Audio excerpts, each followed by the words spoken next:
तो दोस्तों, कैसे हैं आप सब लोग। तो आज हम लोग बात करने वाले हैं सर्कुलर फ्लो मॉडल के बारे में।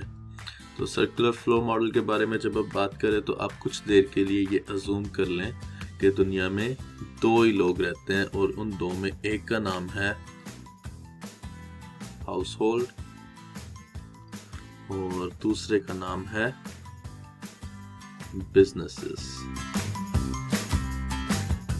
ठीक है। हाउस होल्ड मतलब एक घर में रहने वाले अफराद।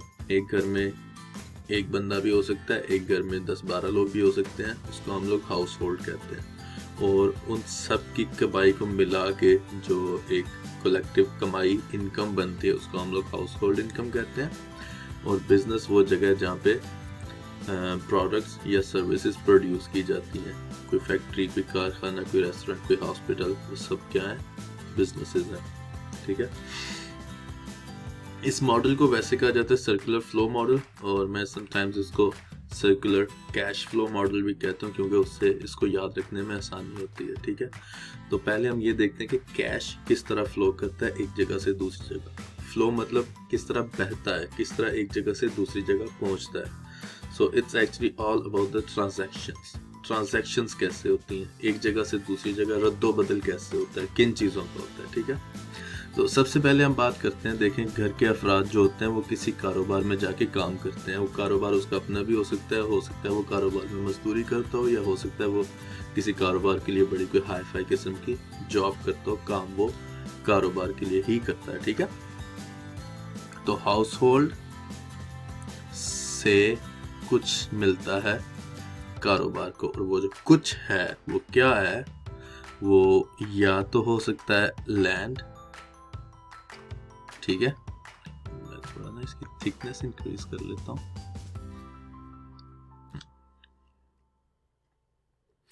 या फिर वो हो सकता है लेबर से मुराद जरूरी नहीं है कि मजदूरी होता है जो बेचारा बेलचा उठा के सारा दिन काम करता है।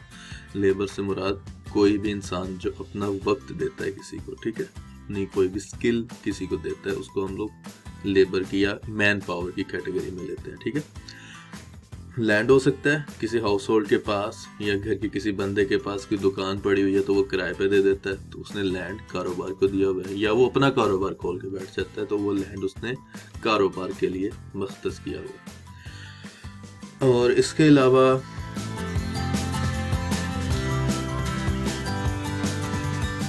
कैपिटल।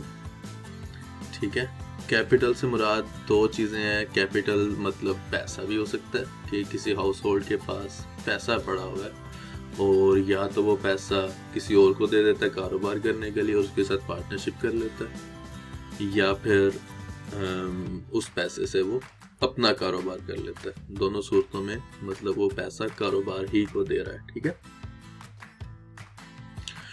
और उसके अलावा एक चीज़ जिसको हम लोग कहते हैं एंटरप्रेन्योरशिप भी कहते हैं। ठीक है। या फिर उसको ऑर्गेनाइजेशन भी कहते हैं। ठीक है।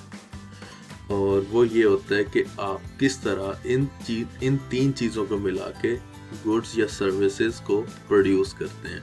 उसको इन तीनों चीज़ों को मिला के गुड्स या सर्विसेज प्रोड्यूस करने का फन, ठीक है, वो होता है ऑर्गेनाइजेशन। ठीक है।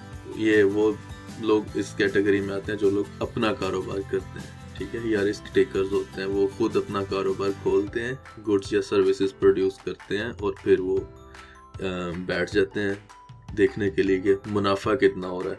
समटाइम्स बहुत अच्छा मुनाफा होता है, कारोबार चल जाता है, समटाइम्स नहीं होता, कारोबार बंद हो जाते हैं। तो हाउस होल्ड कारोबार को देता है लैंड या लेबर या कैपिटल या फिर अपनी ऑर्गेनाइजेशनल स्किल।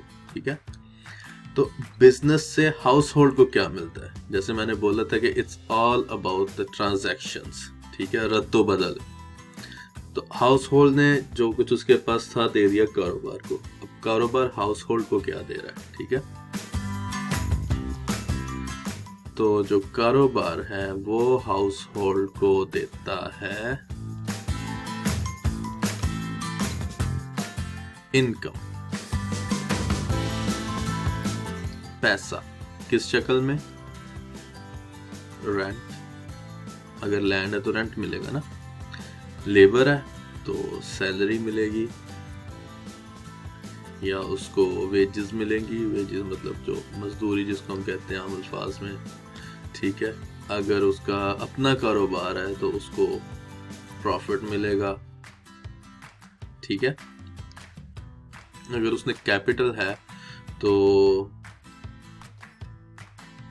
उसको इंटरेस्ट मिलेगा उस पे, ठीक है।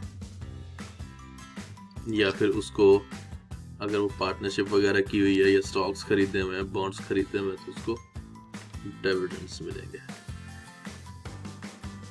ठीक हो गया। ये सब एक्चुअली है क्या, कैश। तो हाउस होल्ड ने फैक्टर्स ऑफ प्रोडक्शन, ठीक है, ये इन सबको हम लोग कलेक्टिवली बोलते हैं फैक्टर्स ऑफ प्रोडक्शन। अगर आप इकोन के बारे में थोड़ा बहुत कुछ अभी जानते हैं तो आपको पता होगा फैक्टर्स ऑफ प्रोडक्शन के बारे में, नहीं तो हम आगे चल के ज़रूर इनके बारे में बात करेंगे। फैक्टर्स ऑफ प्रोडक्शन, ठीक है। और बिजनेस ने उनको दे दिया इनकम, ठीक है। अब बिजनेस फैक्टर्स ऑफ प्रोडक्शन को यूज करता है production of goods and services के लिए, ठीक है। अब वो गुड्स एंड सर्विसेज जाते कहाँ हैं, वो गुड्स एंड सर्विसेज जाते हैं हाउस होल्ड के पास, क्योंकि हाउस होल्ड्स को गुड्स एंड सर्विसेज की ज़रूरत पड़ती है। आपको स्कूल जाना होता है, आपको खाना पीना होता है, आपको अपने घर, आपको घर चाहिए, आपको घर में फर्नीचर चाहिए, आपको घर को खूबसूरत बनाने के लिए डेकोरेशन चाहिए, फिर आपको कहीं जाना है उसके लिए आपको टैक्सी की ज़रूरत पड़ सकती है, कैब की ज़रूरत पड़ सकती है, आप बीमार हो जाए आपको हॉस्पिटल जाना होता है, आपका कोई खुदा न खास्ता कहीं कोई फड्डा बन जाए आपको वकील की ज़रूरत पड़ सकती है। तो ये सब गुड्स एंड सर्विसेज होते हैं, ठीक है। तो बिजनेस हाउस होल्ड्स को देता है गुड्स एंड सर्विसेज। तो इसके बदले में बिजनेस को क्या मिलता है,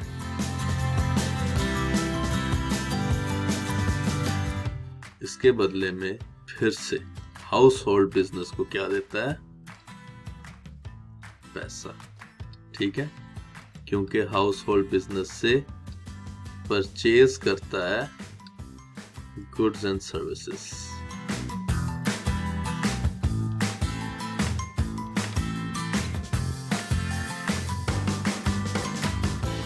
इतनी सी बात समझ में आ गई। फिर से एक बार देखते हैं। एक तरफ चल रहा है कैश फ्लो। कैश फ्लो कैसे चल रहा है, बिजनेस से पैसा निकलता है, इनकम की सूरत में हाउस होल्ड को मिलता है, हाउस होल्ड से पैसा निकलता है, गुड्स एंड सर्विसेज की कीमत के तौर पे बिजनेस को मिलता है। तो ये एक फ्लो चलता रहता है, ठीक है, एक चक्कर है जो चलता रहता है। और उसके बाद हाउस होल्ड के पास होते हैं factors of production. House hold ने अपने फैक्टर्स ऑफ प्रोडक्शन बिजनेस को दे दिए, बिजनेस ने उनको यूटिलाइज किया, गुड्स एंड सर्विसेज बनाया और गुड्स एंड सर्विसेज बना के हाउस होल्ड को दे दिए। तो एक चक्कर चल रहा है गुड्स एंड सर्विसेज और फैक्टर्स ऑफ प्रोडक्शन का, और दूसरी तरफ चक्कर चल रहा है पैसे का, और दोनों एक दूसरे के अपोजिट जा रहे हैं। तो हाउस होल्ड के पास और बिजनेस के पास जो कुछ भी है उसमें एक तवाज़ुन होता है, ठीक है, बैलेंस। और जब भी ये बैलेंस खराब होता है काम तभी खराब होता है, ठीक हो गया। तो इसके आगे हम लोग बात करेंगे इंशाल्लाह अगली वीडियो में। अभी के लिए इतना ही था। मुझे उम्मीद है कि आपको इस चार्ट को याद रखने में आसानी होगी।